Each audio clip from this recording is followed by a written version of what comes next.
SW Middle Ground, then Middle Ground, a Star Wars podcast, and now it's Star Wars The Middle Ground. It'll just be. I have no idea at this point, but yeah, let's do Star Wars Middle Ground. Yeah, well, it's been recording. Oh, has it? Yeah. Well, you said you wanted a cold open. I thought that's what that right. was. Where you're just like, hi, or whatever you just said. All right. Well, let's roll with it then. So we got the movie playing right now. Yeah. I'm Max. And I am Kevin. And we're going to be doing our review. We're going to talk about really not much of a review. More of a discussion. Yeah, about the Phantom Menace. Now, I wanted to take the lead on this because I don't like this movie. Oh, that's upsetting. Well, we're playing it right now, so we have it on silent and we're watching it. And I watched it yesterday, and we watched it like a week ago. A week or two, yeah. Yeah, we watched it together. I watched it a few times just to see if my opinion would change, but it didn't. Oh, I thought you said you were a bit more positive though after when we watched it together. Underline bold a bit. Okay. Just a bit. So there are some things I appreciate now from this movie. Like, okay. We were going to have a discussion, like a separate video on like what our favorite planets were. And one of my favorite planets, I told you, but I changed it. One of them is from this movie, actually. You want me to guess it? Yeah. Let's see. Well, this one has Tatooine, which I don't think it is. No. There's Tatooine. Naboo, Coruscant. Is that it? Is it just those 3 planets? Yeah, I'm pretty sure, but it's Naboo. Oh, Spoiler okay. alert. Oh. I love Naboo, man. I would have picked Coruscant. No, I mean I like the whole like city planet idea, but oh yeah, I like well I'll get more into that later in the video or the podcast, but yes, I generally don't like this movie. No. But how do you feel about it? Do you like this movie, Kevin? Here's my nerdy thesis on this movie. I wrote down my immediate thought. Like if I just had to tell someone what I thought about this movie immediately, I said, or I'm saying now, it's a good movie that I feel gets overhated due to overhype and sort of the internet consciousness, if you will, sort of like, you know. It's almost like a meme on the internet. They're like, oh, Phantom Menace. Oh, that movie is the worst movie of all time. I don't think this was one of the worst movies of all time. Not by a long shot. But, you know, that's like the thing. It's like Phantom Menace. Oh, yeah, that sucks. You know what I'm saying? And for like, at least for a while on the internet, I feel like it's sort of, don't give me that look. I feel like like it's slowly starting to turn. I just don't think this movie is as bad as people make it out to be, especially when you look at some of like the stuff George Lucas was trying to do with the Jedi and Anakin and like the foreshadowing. Like the midichlorians? Yeah, I wrote on my list I like midichlorians. That's so stupid.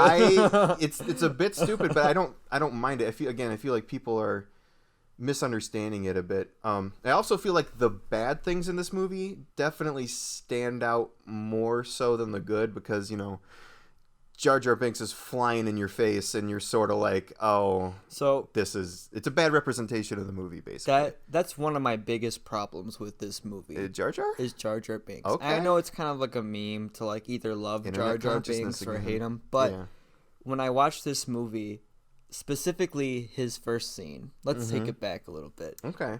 Qui-Gon's running on Naboo, running away from the what are those called? The MTTs? Yeah. Big tanks, big droid tanks. You know, knocking down Troop trees. carriers. Yeah, it's like, dang, that's like, this is tense. Like, what's gonna happen? Like, they're busting down this forest, and then it hard cuts to CG Jar Jar going, whoa, whoa, whoa, like looking around. Yeah. And I was like, and then it just kind of brings me down, like all the momentum of like being on the capital ship and everything. Yeah. And then them going down with an invading force. Mm-hmm. All the tension's broken. That was something that you said you were a bit bolded or whatever, a bit more positive. That was something that you made me a bit more aware of are the actual effects. I think design-wise, world building, everything looks incredible, but the actual effects themselves, specifically on Jar Jar early on, do not look good. I think mainly it's the lighting, and it's from 1999. It's over 2 decades old, so you can't really blame it because at the time this was like groundbreaking. This was like huge special effects showcase. Like, for instance, the Nemoidians, they're like, okay, I don't like. I don't think George. I don't think George Lucas was trying to be like racist or anything. Oh no, with making neither the do I. Neimoidians like clearly Japanese. Yeah, Clearly. I think the parallel people draw are like Chinese businessmen or something like that. Yeah. Yeah. It's like a stereotype. But yeah, I don't agree with that either. I don't agree with the sentiment that Jar Jar is like a racist stereotype or I don't know what Jar Jar would be. people say like way back like old black stereotypes because the actor is black too and they're making him look like a jester type weirdo. I feel like that's people reaching. I also feel like the Watto thing. Okay. I feel like that's reaching a bit too. Watto's got the big nose. I would say more the accent than anything. If people are, I guess I don't know many Jewish people. that is what people will draw the stereotype from. Yeah, but that I don't. The Neimoidians for sure. Like anyway, what I was saying originally, the Neimoidians like they're real. Like they're like actual costumes. Yeah, they're not like CG animated or anything. But Jar Jar is. Yeah. And it's strange because the actor, they had to animate over him. They had a full Jar Jar suit and everything. Yeah. And he had like a strange helmet on, like that had a Jar Jar head on top of it. So the actors could actually like act at the fake head. Yeah, and I know that's true, but when I watch the movie, I can't tell. Oh, yeah. No, exactly. And like... It's a bit out of place. Like when I watch the movie again, like the second time, and, you know, we go to Tatooine after Naboo, and it's like, okay... If Jar Jar wouldn't have followed and would have just stayed in Naboo, I would have probably liked this movie a lot more.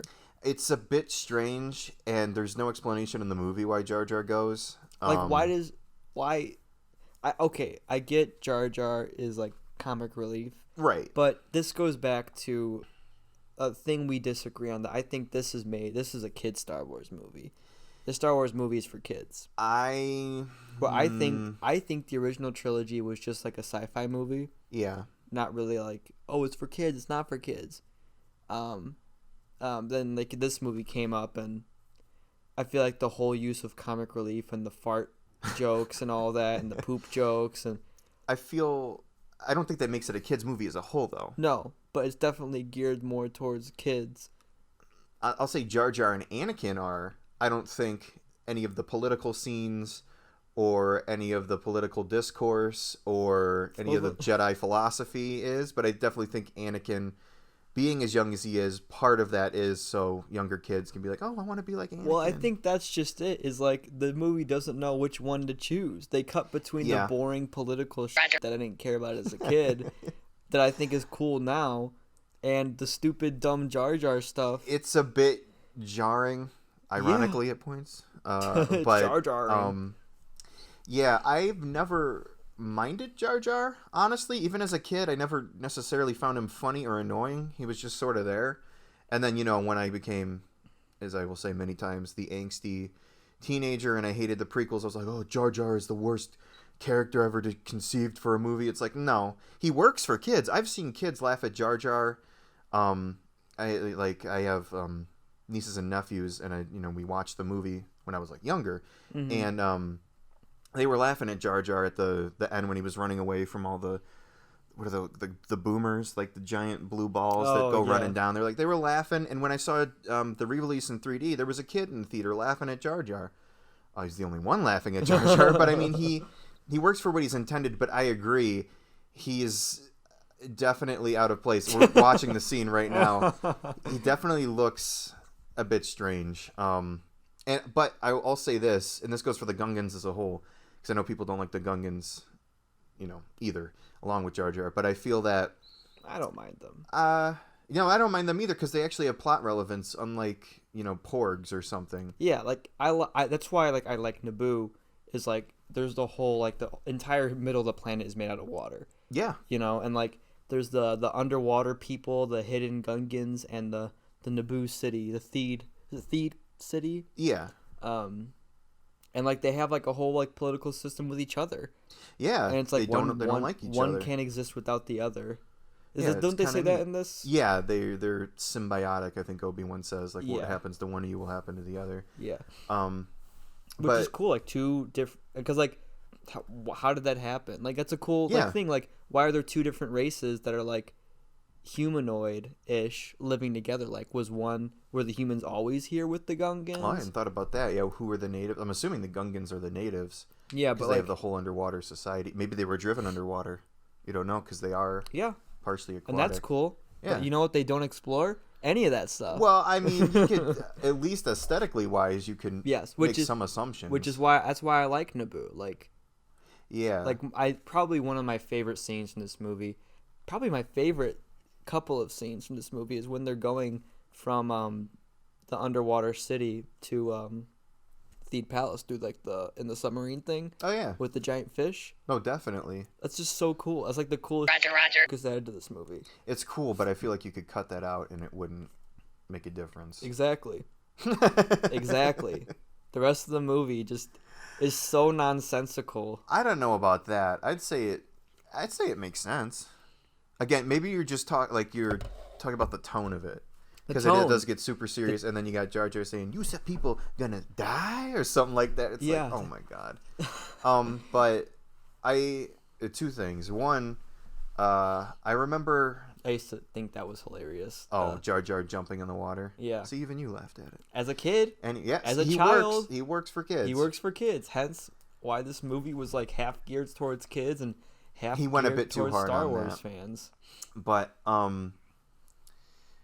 what was I gonna? Oh, I had a friend who said that he didn't like that Star Wars. He thought it was maybe not didn't like, but he thought it was strange that Star Wars planets only really took like a section of one planet. Because you look at Earth, the vast geography differences we have on Earth and people and cultures, but you look at like Hoth and there's only like one thing, or Tatooine, and it's it's sort of like a desert or whatever.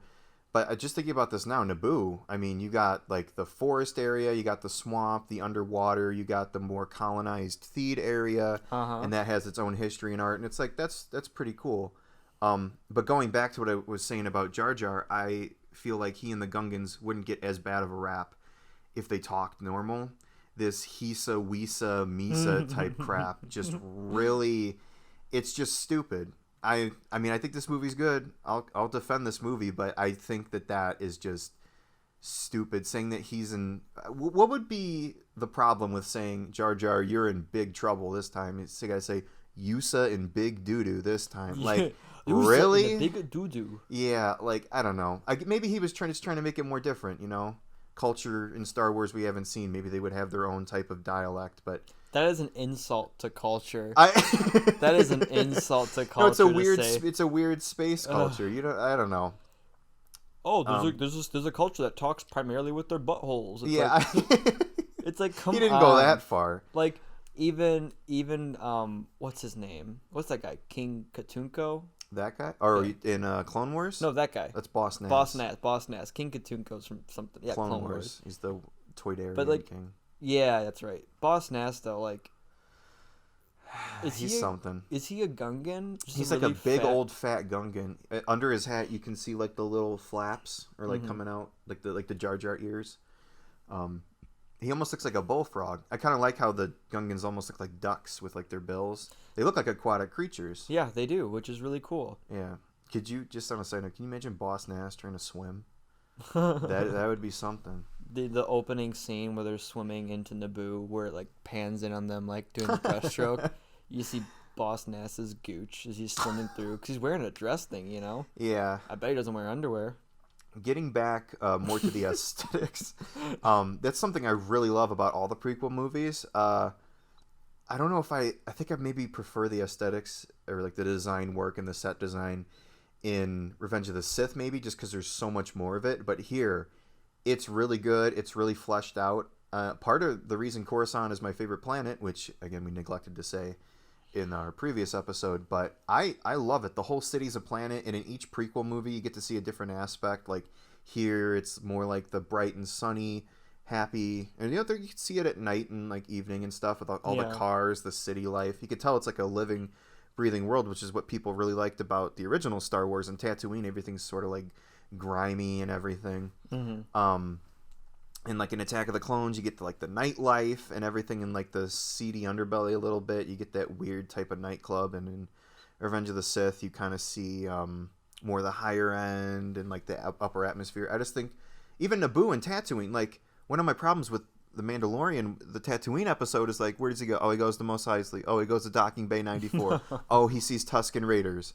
And it's sort of just like, but it's like they go to Tatooine here. Where do they go? Oh, a completely different side of Tatooine you haven't seen. Yeah. Mos Espa. There's pod racing. I don't think a lot of what the prequels did was amazing or great even. There are a lot of things that I think was added that were great. Yeah. Like, I think the prequels are better than the sequels. Mm-hmm. For sure. By how much, though? Because you're not too hot on these, except for Revenge of the Sith, I think. So... Not by much. No. I think that, like, obviously the original trilogy did it how it was, like, did it good. They did it really good. Mm-hmm. But then with the original, or the prequels, I guess, George Lucas tried to do something a little bit different, which he did. He added a lot of cool things. That's what I really appreciate. Like, and he did something different. Mm-hmm. Like, granted, I don't think he did it really great. But... in some areas, I think he really excelled. Yeah, like... There are some pre-existing Star Wars things, like you got the lightsabers, whatever. But then they add stuff like the underwater scene in Naboo with the giant shrimp eating their ship, and like... Or like the starfighters. Like, nothing on Naboo looks like it's from the original trilogy. Yeah, and like even like Naboo stuff has like different sound effects, and like... It's so cool. Like the Clone Wars, like... I couldn't even fathom like the Clone Wars being like a possibility when I was watching the original trilogy. Yeah. Like, they could have mentioned it, and don't they mention it at one point? Obi-Wan mentions it, and then that's... Yeah. And it's like, that's it. It's like, oh, George made a whole movie about it. And it's like, oh, it's really cool. It's really cool they had clones. But I'm not kidding when I say the only two things I can remember in the movie, like in episode 2, are the opening scene in Coruscant and the Geonosis scene. I can't even think of what happens otherwise. I love the Obi-Wan investigation in that movie. I know some people like to poke holes at it, but I think it's pretty solid, at least. His investigation into the clones, who made it, him chasing Jango Fett, finding the separatist movement on Geonosis. Can't tell you anything about that. No. My only problem with that movie is the dialogue, and even then, like, I know what he's trying to say with, like, the lines. It's just it's almost like he's just trying to be over-dramatic with everything. Yeah. There's a little bit of that here. Well, here... And that's my next problem with this movie, is that everyone is acting like they've never acted before. Like, it's like they're all like reading their lines from a script. I feel like Obi-Wan and Qui-Gon, if their voices sounded any more similar, they'd sound like the exact same, because they speak in the same tone the entire movie. I think. Except when Obi-Wan like watches Qui-Gon get cut. Yeah, I don't know. I'd give him more credit. I think Liam Neeson does a really good job. I just don't think they gave Obi-Wan anything interesting to do. They're getting chased by a giant fish, and Liam Neeson looks like he just woke up. But he knows he's got it all under control, though. Because that's, if you want to get into the philosophy of Qui-Gon and all that, he is very much more focused on the Force, and everything's going to be okay because he follows the Force, not the will of the Jedi or the Council, which is why I think they even say he's not on the Council, but he's a master. You know, he's more or less willing to like do exactly what the Force says despite everything else. That's why he wants to train Anakin. You know, I mean, look at his belief. He finds Anakin. He's like, "Yep, this kid's the chosen one. I have to train him, whether you tell me to or not." That's why I think he's calm there. Is like he's like, "Okay, well, I mean, we got this under control." He trusts Obi-Wan. Now, yeah, it'd be way more exciting to watch, definitely, if they were all like, "Oh my God, go over there!" But then it'd be like the sequels, and they'd be cracking jokes. They swim now, like. So I don't want them to be like over the top, like Jar Jar, or freaking anything, out. Because that's the worst part, is that like there was some comedic relief in the original trilogy with like C-3PO and like R2. You know, it was all character interactions. Yes, for the most part. Because people are like they shouldn't like C-3PO all the time. Okay, yeah, that's fine. Especially in the sequels. Yeah, and then Jar Jar, they just give him scenes of stupid things to do. Yeah, like for instance, the scene where they're on Tatooine and he like shoots his tongue out and eats that little like the you want a Wonka thing. Yeah, it's like that I can excuse though. Or let me pull up another instance because there's plenty to choose from. Yeah, where the thing farts in front of him, the piusa. Yeah, like who? I mean, I've said this so many times when we were talking about it, but who hears someone fart and then like sniffs? Because he legitimately hears the thing fart and goes, like why? Why would you do that other than to make a joke? Oh, maybe it's part of his culture, Kevin. To smell farts? Yeah. I mean, it could be. I wouldn't put it past him, but but yeah, the comedy in this movie, it's mainly Jar Jar and all that, right? I can't think of anything other than Obi-Wan going, you were right about the negotiations being short. That's the thing, is if you took Jar Jar out of the movie, it would be fine. If he was toned down a bit more, or if he went, I don't know if... What if they went to the undersea city of Naboo and Jar Jar just fucking stayed there? I would have been fine. Yeah, but they would need... How would the Queen know about the Gungan army for the end? And then you wouldn't have resolution to the warring sides. I don't know. Jar Jar serves a plot purpose. I don't care. Keeping him I don't there want is him fine. in there. Keeping him there is fine. It's just the way he speaks for me that makes it stupid. Or maybe if he had like a character arc where he went from being clumsy to being, maybe like when he's promoted to general, he really takes the reins or something. Yeah. I don't think I came up with that. I think I heard that somewhere. But well, yeah. I mean, I don't know. I feel like the reason, this will be the last thing I want to say about Jar Jar, I think the reason why that Darth Jar Jar theory is so prevalent is because people don't want him to be as stupid as he is. They don't want something as childish or as lame. So by making him a Sith Lord, they can excuse all of his stupid behavior. Like, oh, he jumps high. Oh, he's moving his mouth. Oh, he's acting like an idiot. He's not really that stupid. When in reality, it's like, he's stupid. He's prominent in one prequel movie, and then he's gone. Yeah, and I'm glad he's only really in this movie, because if he was recurring in the next two movies, he's in Attack of the Clones. I mean, he's the one that gives Palpatine the executive. But he's in those power. Movies as much as he should have been in this movie. Yeah, which is like barely at all. I think Jar Jar says 2 lines in Revenge of the Sith, or he's in 2 scenes. He's at Padme's funeral, and then when they get back. But I mean, wait, yeah, Padme's funeral. Yeah, she dies. Oh my god! All right. You could have put a spoiler alert there or something. God. Yeah. Okay. Yeah. Spoiler alert for this 20-year-old movie, a 21-year-old movie. This movie's old enough to drink. If you haven't seen it yet, I would say go out and watch it, and Max is gonna say avoid it like the plague. Well. A question I had, or go ahead. Well, so if you're gonna watch Star Wars, I think you should still watch it, but like the ones I think you could be fine without watching are any of the sequels. Yeah, I would say watch it in release order if you want to watch them. Except for maybe the standalones, watch those after or before the sequels. But I don't know.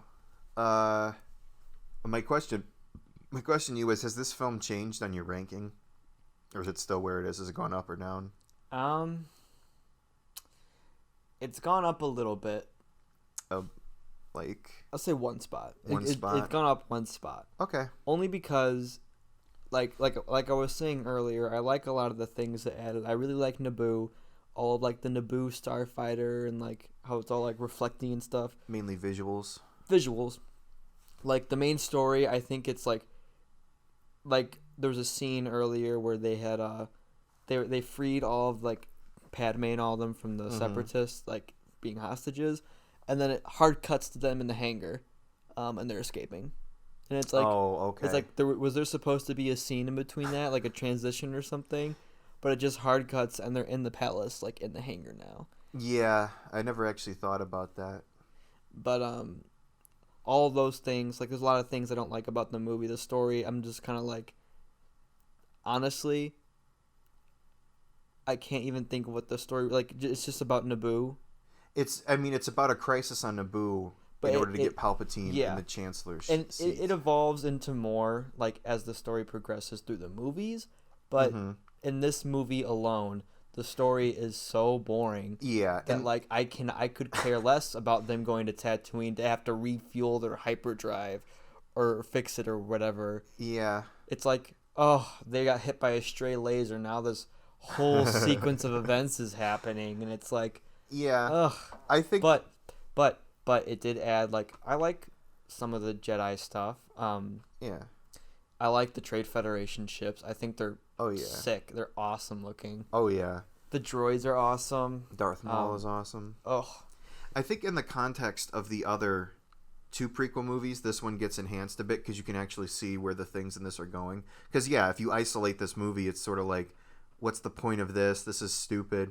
But when you see where the thread goes up until Revenge of the Sith, that's why I feel like when people are like, oh, when you rewatch Star Wars, you could skip the Phantom Menace. I'm like, no, this film is very important, not only for Anakin's journey and you get to see his progression to the dark side, but just in terms of like the story as a whole. I know you just said you didn't like it, but I mean, I really like it. The whole thing is essentially like just to get Palpatine in the seat of the Chancellor, and that's what I really like about it, because it shows. That's why Palpatine's my favorite character. You can see him when they get on Coruscant manipulating the Queen. You see him as Darth Sidious manipulating the Neimoidians, because no matter what, he wins. Yeah. If the Queen signs the treaty, they're going to go back and be like, well, look, she was forced to sign the treaty. What, this was done under Chancellor Valorum? He can't get things done. Look, these horrible acts are happening. All of this movie, I think, is plan B for him. He didn't want any of this to happen, but now he's like, okay, well, now she's on Coruscant. Let me just whisper in her ear about how bad Chancellor Valorum is and how the bureaucrats have taken over the Republic or whatever. And then, you know, he even says, like, the naive young queen or whatever. So he knows he can, you know, manipulate her and everything. Yeah. Manipulate the events in this. But we know it's going to happen already. That's why I think, I think I mentioned it in the last one, but one of the best elements of the prequels is the whole tragedy of it. It's like, this is going to sound really pretentious, but it's like, you know how Romeo and Juliet starts out with telling you, like, they're dead, or they're, you know, they're going to die. So the whole time you're reading it and you're, like, almost hopeful. You're, like, looking at Anakin, like, there's no way this kid's going to be Darth Vader. He's too wide-eyed and optimistic. And yeah. But they're, like, planting the seeds to show you exactly why he would, because of the Jedi's skewed view on emotions and the dark side, and how they almost, like a cult, indoctrinate them when they're, like, 2 or 3, so they don't even know their parents and all that. But I definitely think seeing this as, like, a huge tragedy, because it is, it's the fall of Anakin. Yeah. Seeing it as a tragedy unfold throughout the 3 movies, I think it really works, to varying degrees, of course. But what? Go ahead. I would like if they kind of focused on that a little bit more. Mm-hmm. But in this one, he's just kind of annoying. Anakin? Yeah. Like Jar Jar, I never really minded him. Like, I understand what they were doing, where, like, he was, like, being taken away from his mom. He's like, Mom, I don't want to go. It's like, yeah, you weren't this sentimental at all before. Like, you were, like, hitting on a 20-year-old woman, I guess, just earlier, and it's like... He did love his mom. He was building C-3PO for her. True. For no reason. I also, I feel like that made Qui-Gon look like a bad guy.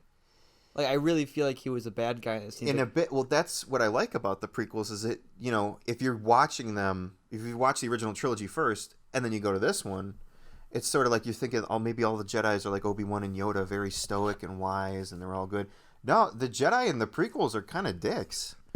And, like, I think that was kind of smart of George Lucas to do, you know? Not subvert your expectations. It makes sense. It makes sense thematically, like when the Jedi are kind of like shitty. Yeah. So like they were bound to fall anyway, you know. Yes, exactly. But I think that it doesn't really make sense. Like, how would the Jedi become this? How did the Jedi even come to have this giant temple on Coruscant, the hub of, like, basically because they're all enraptured in politics. That's another falling of them. Like, but like why? How? Like, why were they sent as negotiators in the first place? Because they're the quote unquote peacekeepers, and then the politicians just sort of control them. Because remember, they're sent secretly. Well, I have a big problem with this movie that I did, like, on the 7th movie, Where, well, first of all, this movie does not explain enough in the during all this going on. I think it explains enough. Especially where I go back to it being like kind of geared towards kids. Is like, as a kid, I didn't get any of the plot points. I saw pod racing and I freaked out, and I was like, "This is awesome."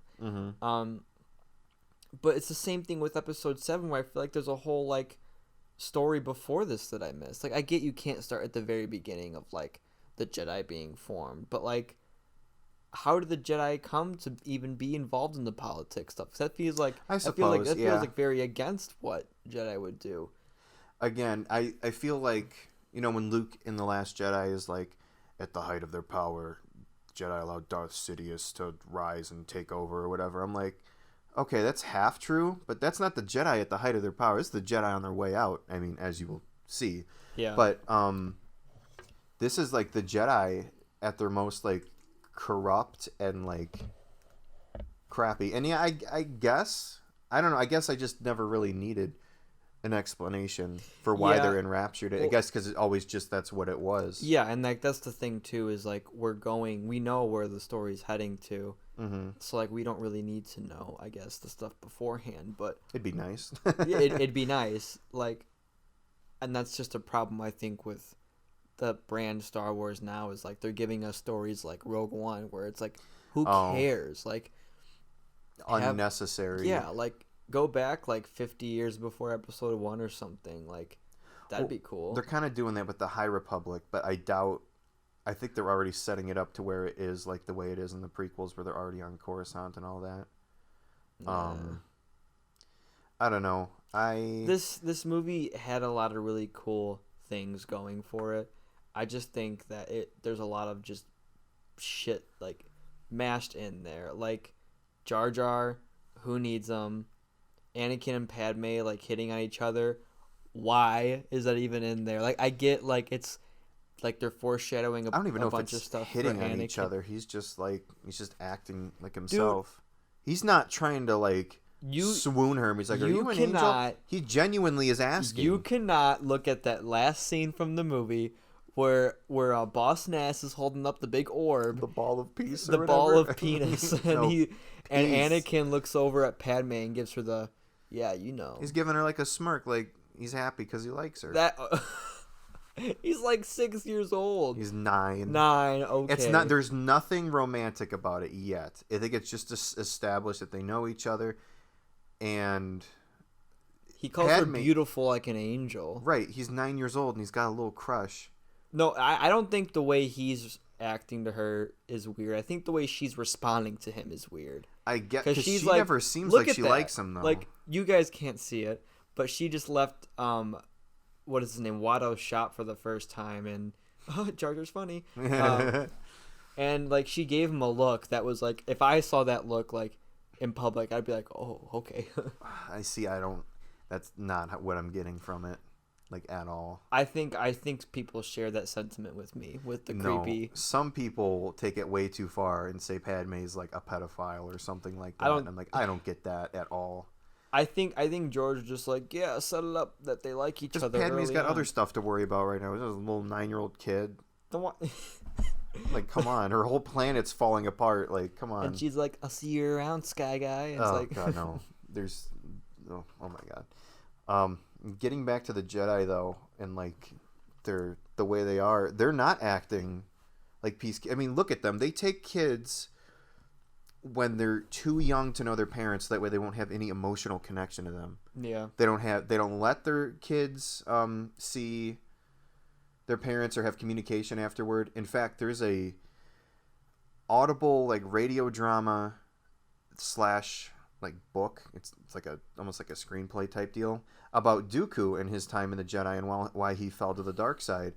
And he actually, I think his sister reaches out to him and is sort of like, hey, like, I miss you, or I want to get to know you and stuff. And so he like learns about his family and all that. It's actually pretty interesting.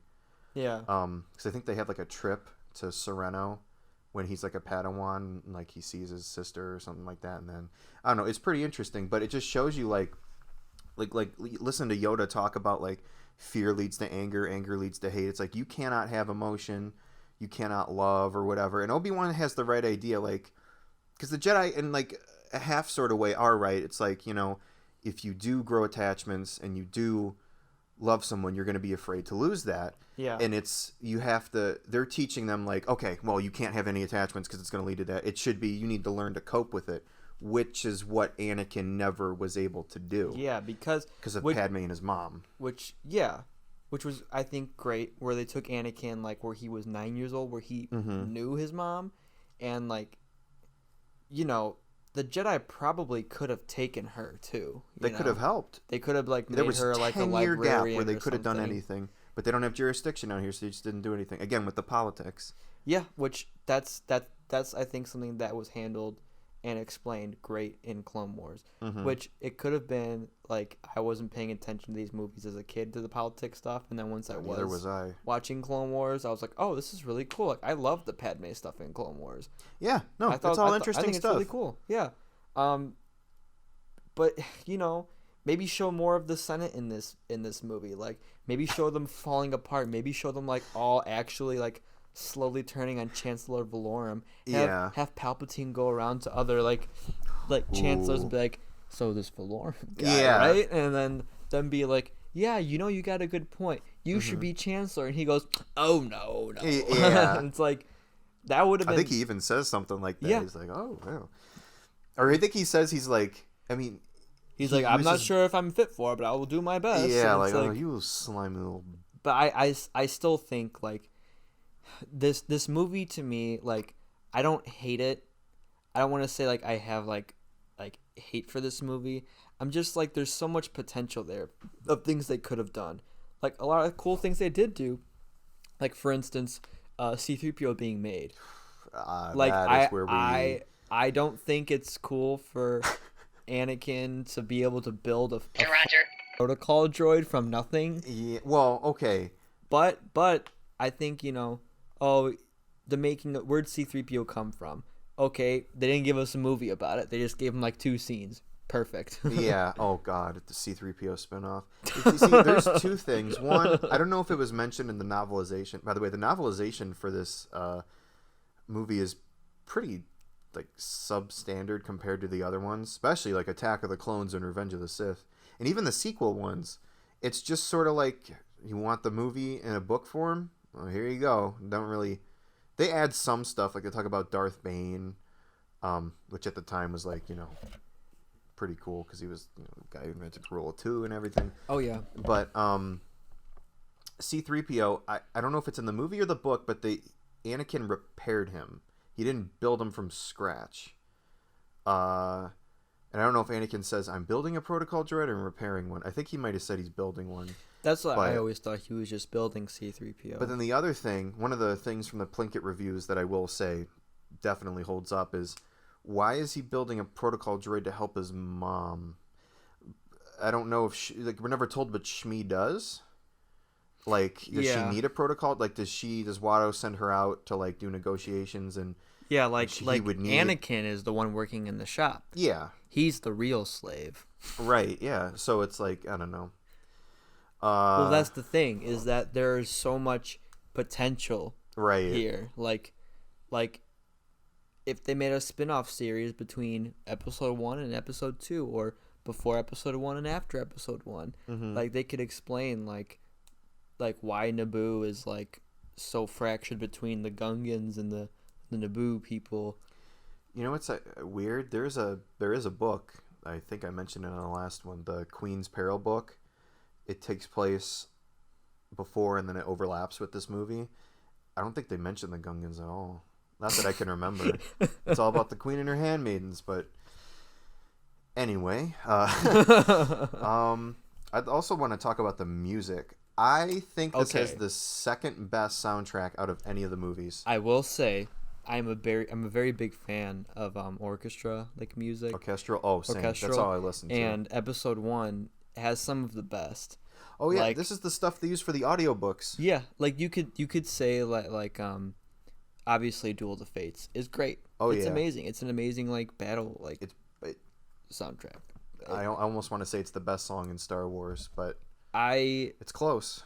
It's not my favorite, but I would definitely say it'd be like top 3 best songs in Star Wars. Yeah. But the soundtrack is great, and the sound design is great. Oh yeah, and like the Naboo ships and the droidicas. Oh yeah, like my favorite sound effect, which I hope we use for the censor sound effect, is Padme's pistol. Ah, yeah. Yeah, like the put the sound effect in there. Okay. But I think all that stuff is great. Like I had like little figurines of like the ships from this like as a kid. Like I loved all of the toys that this movie produced. Yeah. Like some people say it is a toy commercial. I mean if you want to talk about it, like the video games and comics and stuff that spawned from not only this but the prequels is just incredible. The amount of content, not even just Clone Wars. I will say the prequels have my favorite not like movies or anything, but like game content, toy content. Yeah. Like the original trilogy, we were not born when that was a big thing, and like it kind of fell out of popularity by the time the prequels came out. I feel like when the prequels came out, they were like, "Oh, we can do this." Like, I remember my cousin had the figure from the Geonosis Arena scene, the rhino looking thing. Oh, the Reek. Yeah, sure. But like, I had Darth Maul's little crotch speeder that he has on Tatooine. The same. I had that one. I had his ship. I love Darth Maul's ship. I think it's so cool. The saber. Infiltrator. Saber. Scepter. It's the Sith Infiltrator. Well, it's got a name. Does it? Yeah, it's in Battlefront 2. Sith Infiltrator. It's like the Scepter or something. Look it up. Okay. Anyway, continue. Right now! I'm looking it up. Fine. And I think like those are all really great. I'm glad they added those into the movie. Yeah, again, aesthetically, this movie is like a 10 out of 10. I know, like, we still haven't talked about the best part of the movie. So, I like to say the Naboo part, the Naboo scenes where they're underwater are some of my favorites. But I think the best part of this movie is the pod racing scene. Oh, I disagree. I think the pacing, like the energy is consistent. Sound design. It's concise. Sound design is amazing. Sebulba's pod racer, like that sound is like embedded into my head.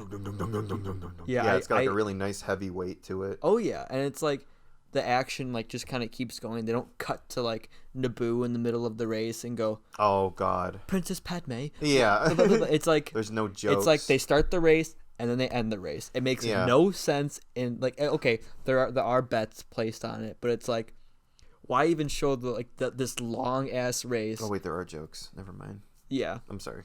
Yeah, I mean, but like, okay, it's a fast paced thing. You can just skim right past it. I can at least. Scimitar was the name. Scimitar. Or Scimitar. It's a scimitar is the name. Scimitar? The saber. The satyr.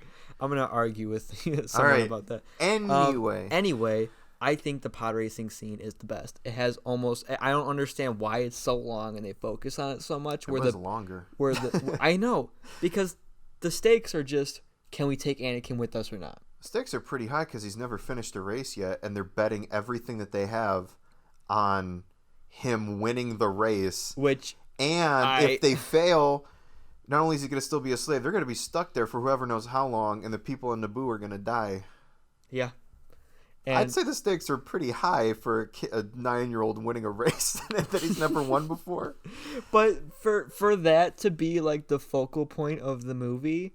Oh, I see what you're saying. Like, you know, okay, like, yeah. I feel like the battle above Naboo pales in comparison to how long and intense the pod racing scene is. Which is, you know, I've got no problem with, really, because everything else in this movie I really don't like. So, like, even, like, the pod racing game I thought was amazing. Again, yeah, spawning all kinds of cool stuff. I was going to say, I liked the music in the pod racing scene because there is no music until Anakin's engine gets damaged. And I remember there was the behind the scenes, which, by the way, if you've not seen, what's it called? I think it's called The Saga Begins, or is that the Weird Al parody song? There's the documentary that's like 2 hours or 3 hours long on the making of the Phantom Menace. It's like you're making the movie with George Lucas, how in depth it is. And I think John Williams at one point said he wanted to score the entire soundtrack, but Ben Burtt, the sound designer for all the Star Wars movies, he said you think it would be better if the music cut in at the most intense moment when Anakin is, the engine's smoking. So that's a kind of a neat detail. You see, I think that was a good choice too. Yeah. Because I can even like imagine that part of the scene in my head. Oh yeah, it's like dun dun dun dun dun dun dun dun dun. Yeah, it's so cool. Oh, the music is just like it's Getting back to the music, yes, the music is perfect, and yeah. I even like the background stuff, like the melodic stuff you hear in that's not in the forefront, not Duel of the Fates, not the main theme, not that pod racing song, all brilliant. In fact, one of my favorite Star Wars pieces of music is the Trade Federation march, and which is also the Clone March too, and the oh god, what is it? I think it plays during the Gungan battle. It's like dun dun dun dun dun dun dun dun dun dun dun dun. Oh yeah, it's just so good. Yeah, I know what you're talking about. If I'll just say my favorite part of the movie is probably just the final act, the Duel of the Fates. I think everything, not flawlessly, obviously, because this movie does have some pacing issues, but the everything builds up to that point really well. Kind of like the first Star Wars movie, where you know what the stakes are if they fail. Like, again, not as well as A New Hope, but you know what the stakes are. Assuming you're invested, you're invested. There's not confusing as to what's going on, so I feel like everything builds up to that peak, and obviously the lightsaber duel between Qui-Gon, Obi-Wan, and Darth Maul, and the subsequent Obi-Wan Maul fight is all really good stuff. Yes. And the music playing, John Williams is awesome at weaving the different themes together. I agree. I have a big issue with the last act though, and that's when they issues. see They don't dare drag it down for me though. Mine not so much, but it's the problem that I didn't have with the pod racing scene, and it makes the pod racing scene better to me because of the last act where they cut between Darth Maul and Qui-Gon, or Darth Maul versus Qui-Gon and Obi-Wan, I see. to baby Anakin flying in a Boo ship and blowing up a Trade Federation like cruiser. Yeah. Like a professional like ace pilot would. Yeah. But he's like fumbling like a stupid kid. Yeah, no, I definitely find little Anakin more charming than annoying, but I definitely don't think I think that's incredibly stupid that he just accidentally blows up the ship.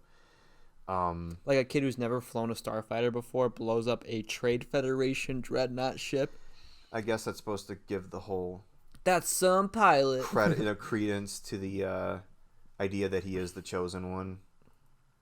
And that's why the council at the end accepts him, because he was able to do that stuff. But I don't know, it could have been done way better. Have him like a door's closing on him, and like they're blocking their escape, and he goes stop, and like the door, and he can like force lock the door or whatever in place. Yeah, but he's like, this is not good, and I'm like, no, this is pod racing, and he shoots torpedoes into Moidian's heads and blows them up. It's like, I don't know.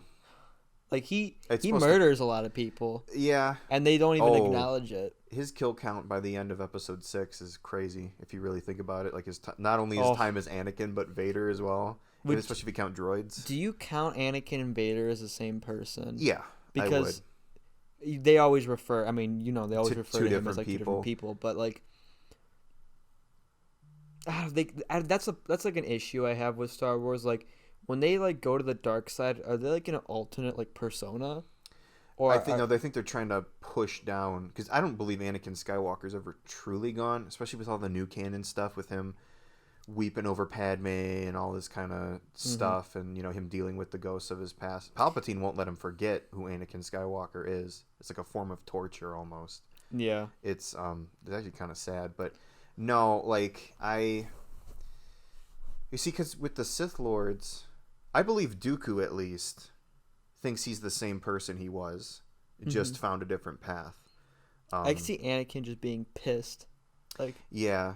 Well, I mean, with Anakin, he was such a good person that there has to be a clear distinction, Yeah. between Anakin and Vader. And in fact, I think that's what he tries to do, it to shield himself from his mistakes. Obi-Wan tries to do it to shield himself from his mistakes. And it's only Luke that sees that Vader is like the persona, Anakin is the real man deep in there. Yeah. I think that's why episode 6 is so powerful.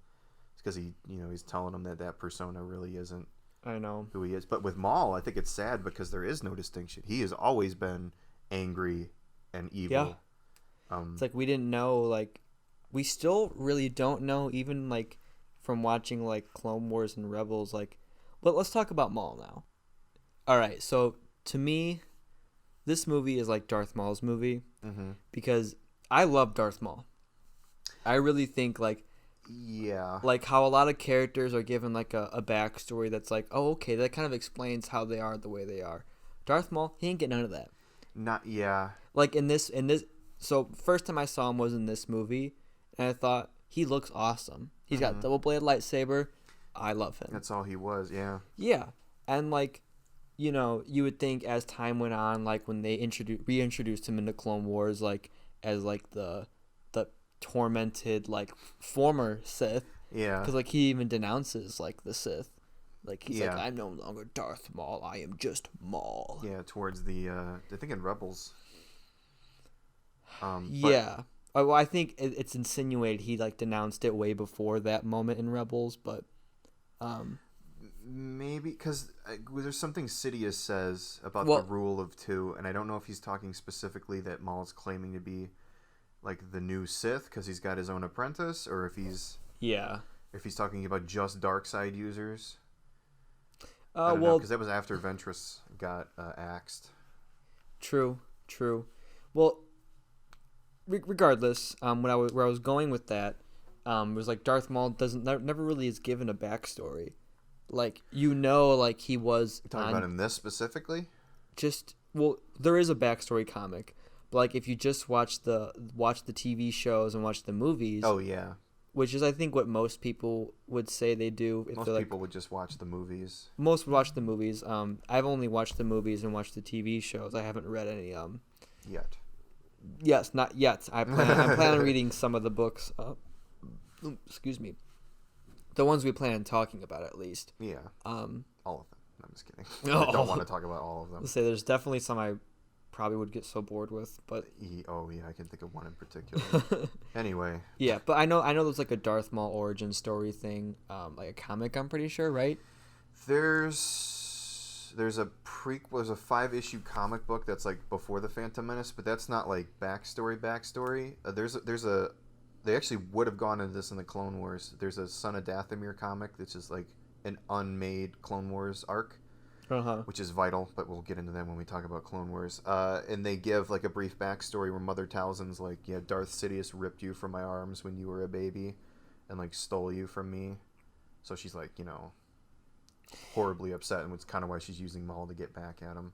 True. A little bit. So they give a little bit there, but there is not a full. You don't get to see his life. Yeah, that's really nothing they give you. Like, they're like, oh, Darth Maul was from Dathomir, and he was taken by Sidious when he was a kid.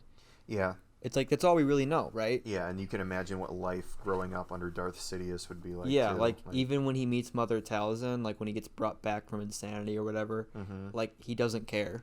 Yeah, like, exactly. He's like, I don't care about that. Like, I just want to kill Obi-Wan. That's basically his character. Like, it all boils down revenge. To it's just he just wants to kill Obi-Wan. He wants to anger. He wants to make Obi-Wan suffer. He doesn't just want to kill him. Oh yeah, definitely. And like, all of that is just from, I feel like he was probably just supposed to be a throwaway character in this movie. Oh, he was, yeah. Like, he was just some cool-looking Sith with putty horns on his head. Yeah. Well, I know George Lucas, I think he said he regretted killing him off in this, because I think everyone was under the assumption before this movie came out that he would be the new Vader. Yeah. Was it Rian Johnson that brought him back in Clone Wars? Rian Johnson. Dave Filoni? Not Ryan. Sorry, Dave Filoni. No, the Rian idea Johnson to bring is the idea. Yeah, Rian Johnson's the Last Jedi guy. Yeah, he's the Last Jedi guy. That's like the worst title you can get. No, well, let's not be too mean. But we're gonna. It was actually George Lucas's idea to bring Darth Maul back, like from him, and Dave Filoni was kind of like, are you sure? And they're like, yeah, but why Darth Maul is my 4th favorite character. It's nothing really to do with this movie, aside from this being like the debut. What's the term? Not the Oedipus or the epitome. I think I know what you're talking about. The apex or no? It like jettisons or not jettisons. You know what I'm trying to say, right? Yeah. It's like he's.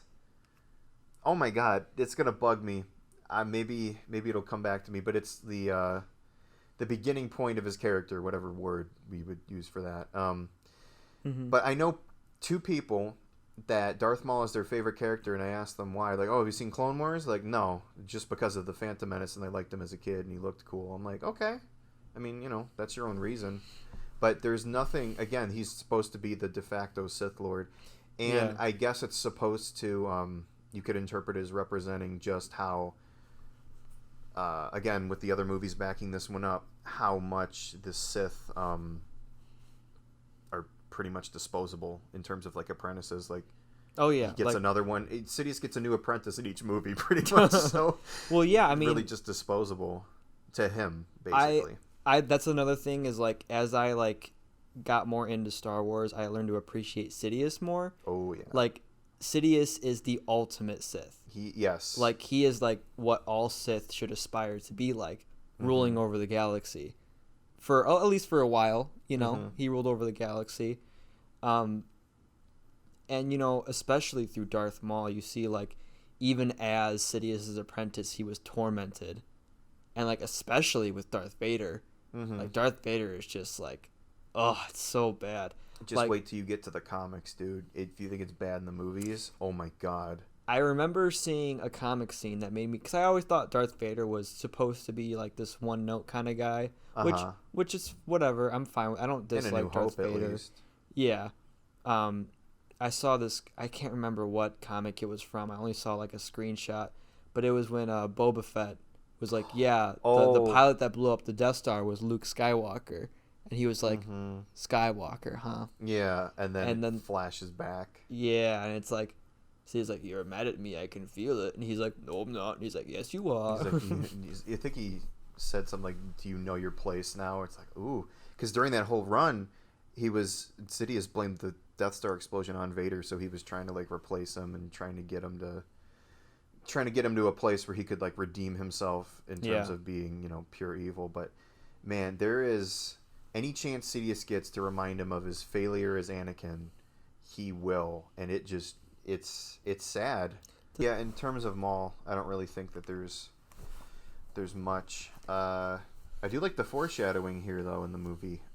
Just in terms of Anakin, where he's going. I know I showed you at the end of the credits. They played, or how Anakin's theme merges into the Imperial March, and then they play the Vader breathing, and how Yoda's like, I don't think training him's gonna be the wisest thing, but we'll do it anyway. Yeah, it's like, why? That's another thing is, why do they need the Chosen One? Like, what's the, like...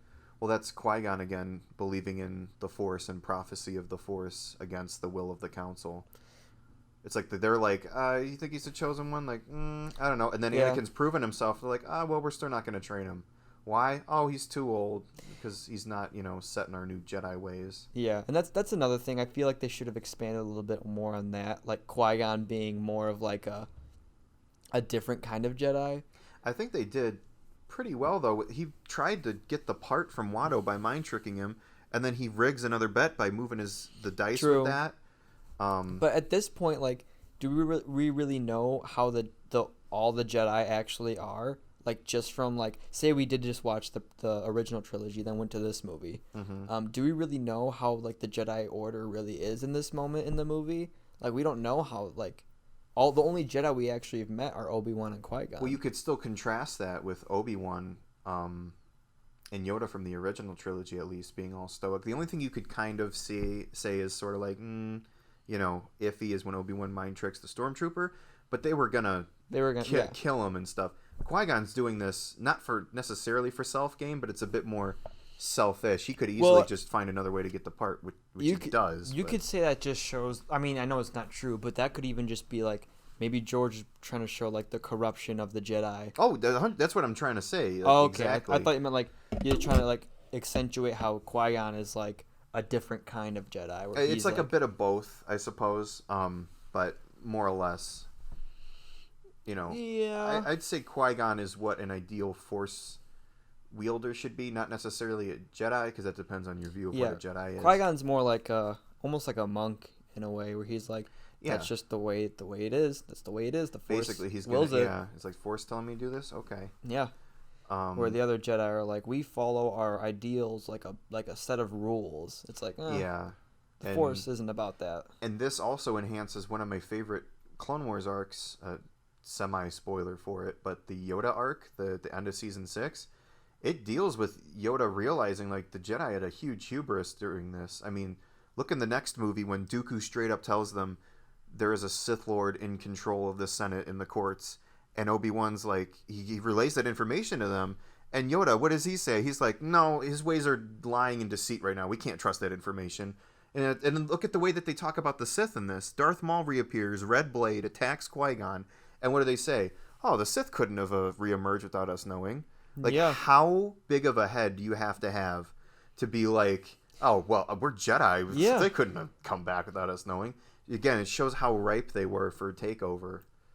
And like Order 66 happens, and you're like, okay, it makes sense, you know? Yeah, and that's another thing where I feel like they should have added a little bit more. Like, what are the Jedi doing that they can't be worried about the Sith returning, the one enemy of the Force? Well, they've been gone for thousands of years too.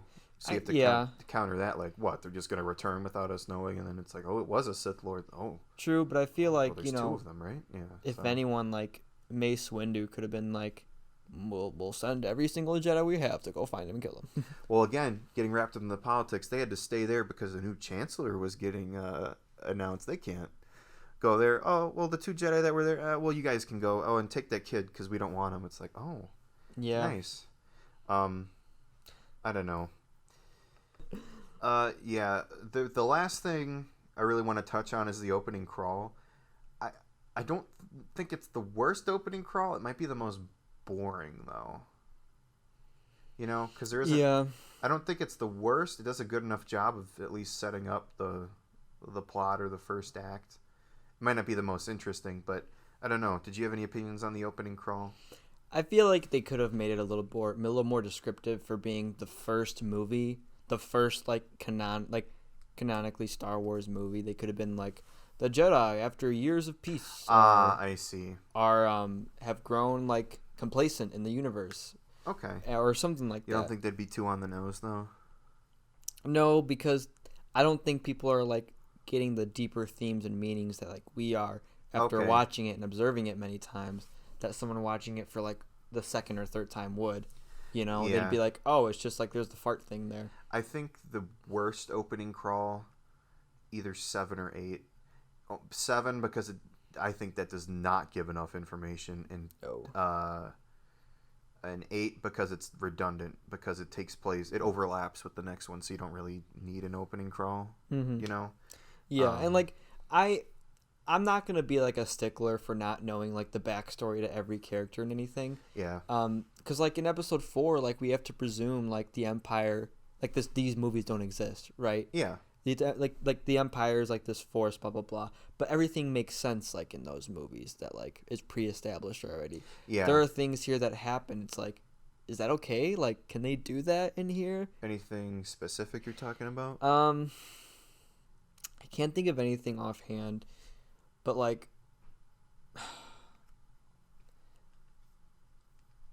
I'm having a brain fart about it, but okay. No, I get what you mean. Again, I don't think this movie is perfect, going back to my thesis, but I just think that the more, you know, flashy stuff doesn't age well. Also, I wanted to say, people rag on the prequels for being way too CGI infested. Go watch that Phantom Menace behind the scenes. There is so much more practical effects in this than people give it credit for. Yeah. Again, I think it's just because of the Jar Jars and all, you know. That's the thing is, I feel like they probably did that because Jar Jar is such a recurring character. Yeah, it may have been easier to do that. The effects. Yeah, it may have been easier to do effects than they put that guy in the costume anyway, right? Partially, yeah. They could have had a, well, actually, you see the Nemoidian mouth lip sync, and it's horrible. Yeah, it looks like they're chewing on some. So maybe it is better that he is, or maybe if his head was just CG, it might have been better. I don't know, but as it stands, I feel, again, this will be my closing statement of sorts, is that this film, I think, is the most, at the time before it came out, was the most overhyped film of all time, because you're coming off of only rivaled by Force Awakens, because you have the original trilogy was the first one before this, and so you're going into this like, oh my god, a Star Wars prequel trilogy directed by George Lucas, and it's the story of young Anakin and Obi-Wan and how he fell to the dark side, and we're going to see Palpatine and all that. Nothing but pure excitement, because again, there was prequel, bias and jadedness going into the Force Awakens, and people were a little bit more skeptical. But with this, I mean, if you look at like the old news footage about the premiere, and you look at the sheer amount of marketing for like the toys and the Taco Bell stuff, I think there was a 3-way cross promotion between Taco Bell, KFC, and some other third restaurant, and they all had different toys, and you had to go to each different restaurant to get all 10 toys or whatever, and it was just insane. They have Force Friday now, or they did when the sequel trilogy movies were coming out, but back then they just had like, oh yeah, Star Wars Phantom Menace toy opening. The lines were huge. The theater was, people were camping out months in advance to see this movie. So I feel like people were gonna not necessarily be disappointed no matter what, but I definitely feel like there was, it was never going to be the movie that people wanted it to be, No, I mean, I saw like those people getting interviewed after the movie. Half of them were the crazed fans going, I loved it. Yeah. And the other half were just, really? Yeah. Really? That was it? There was one guy who was like, I thought it sucked. But my two favorite ones were the guy going, it's funny in the ironic sense of the guy going, oh, I thought little Anakin stole the show. People are going to be talking all about little Jake Lloyd. And I'm like, oh no. And the other one was Shaquille O'Neal, who was just talking about it like, I think Mr. Lucas did a good job. Really good job on the special effects and stuff. Just like the mundane tone he was talking with. It was good. But, I don't really know who Anakin is, but I mean, he was cool, I guess. No, I think it was it's just a bit overhyped, and I feel like that sort of bleeds into people's opinions now. But I don't know, as a kid growing up, I always called this one the boring one. And this was probably my least favorite as a kid. But yeah, now I like it. I think it's a good movie. It's just, you kind of have to dig for some of the better things. And it does get, it works better as a part 1 of 3 rather than sort of its own standalone story. Attack of the Clones and Revenge of the Sith really helped this one. Okay, I'll agree with you on that. I'll agree that this isn't a good standalone movie, but it works better as a trilogy. Mm-hmm. But I'm watching it. I'm watching it as a standalone movie, so I'm gonna judge it like one too. Mm-hmm. Is that fair though? Because it's called Episode 1, so you can assume there's going to be more after. True. Okay. It should work as its own self-contained story, which I do think it works. I think it just works better with the context of this being, this isn't the whole story. Yeah. So my closing thoughts is that I definitely liked the movie a little bit more than I did as a kid. And even as a teenager. I hated this movie as a teenager, but I still really don't like it. Like, I'll watch the pod racing scene on YouTube sometimes, but that's the farthest I'll go to revisit this. Like, it's just, why would I watch this when I can watch like episode 4 and like enjoy that so much more? Yeah. Because there's 9 movies, or 6 if you don't even include the sequels. or 11 if you include the spin-offs. I haven't watched the spin-offs once since I watched them the first time. Okay. So. Now you watched Rogue One with me, right? That's right. I watched it twice. My bad. But. All right. So the consensus is that the Phantom Menace sucks. Thank you. Have a good night. It's good. Would you say? Okay. So. Where do you rank it again? You said it went up one. Let me look at my list really quick. Okay. I don't have the list like off of memory. So the Phantom Menace was number 9. It was below The Rise of Skywalker, but I'm gonna put it above The Rise of Skywalker and Rogue One. Oh, right okay. Below Attack of the Clones. So it would be A New Hope is 1, Empire Strikes Back 2, Force Awakens 3, Return of the Jedi 4, Revenge of the Sith 5, Attack of the Clones 6. And then Phantom Menace 7. and then Rogue One, Rise of Skywalker, Last Jedi, Solo. Okay. But that list I know is gonna change. Like my least favorite is gonna change. I know when we get to it. Yeah, it stays the same for me at number 5. I still think this is, again, solid. But I've said my piece on it.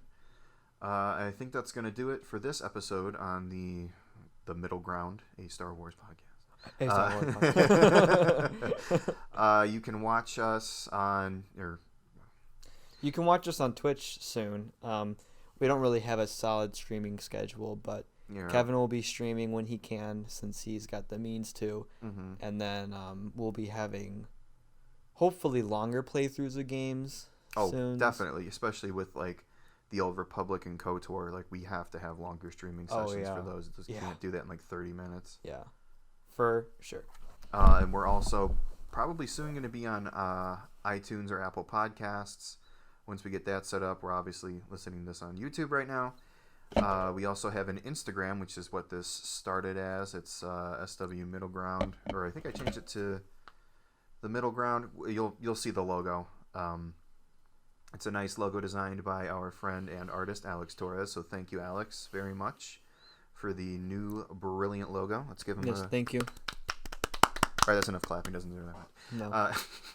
He doesn't get paid, so. And if you have any questions, comments, or concerns, please email us at swmiddleground@gmail.com. And we also have a Discord where we just post general thoughts and memes and stuff. Just a discussion group outside of these episodes.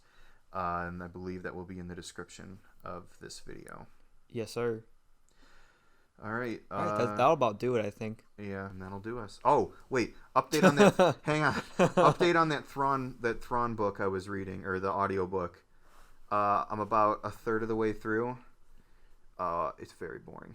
I don't know how I'm going to make it through the rest, but it's just like, you want to talk about Rogue One being like, why is this a story? Oh my God. I am like bored out of my mind. Thrawn's backstory. It's the backstory to his backstory. I'm like, I don't care, but maybe it'll get better. Probably not. Hopefully not. Hopefully. Yeah, hopefully not. They really fucked up Thrawn in the mainstream media, man. Yeah. They could have done so much with him. Okay. Call me hipster. You sound like a hipster. Fucked him up in the mainstream media. I had that ship, by the way. That one? Yep.